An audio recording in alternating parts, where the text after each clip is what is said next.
Welcome to AmericanHunter.org. On this week's tip, I'm going to talk about ditches. And likely this is a subject that I've covered before in the past, but it's such an important subject that I think we're going to hit it again on this week. I'm on my way to my afternoon stand, which is down this ditch into another, like a creek down at the bottom of the ravine.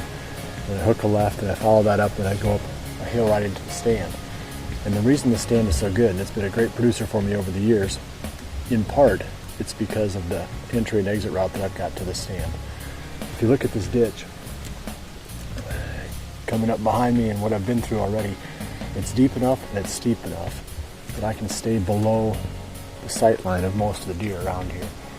And my noise that I make, the sound that I make of walking through the leaves gets muffled down below, down in these a little ditch here.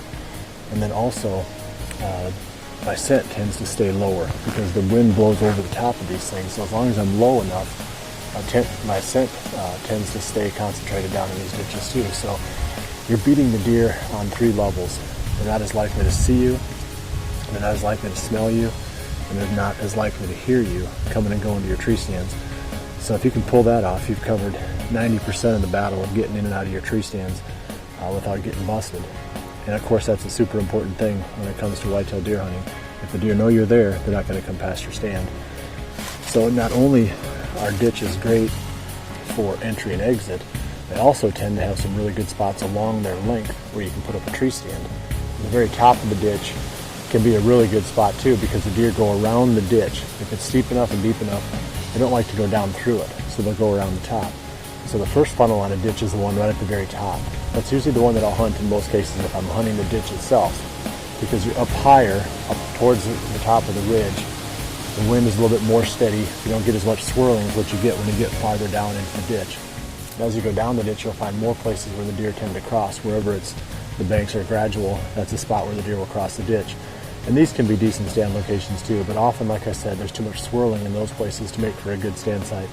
So if you focus on ditches, they serve for the entry and exit like I'm doing today. They also can produce one of the best stand sites in your hunting area. So keep it simple. During the rut, you don't have to know exactly where the deer are or where they're going. All you got to know is that you're sitting on a funnel between some type of a realistic point A and some type of a realistic point B. And the head end of the ditch is a great spot. And that's my tip for this week. I'm going to get to my tree stand here.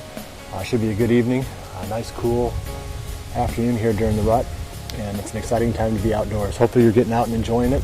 We'll see you right back here again next week for the next tip at AmericanHunter.org.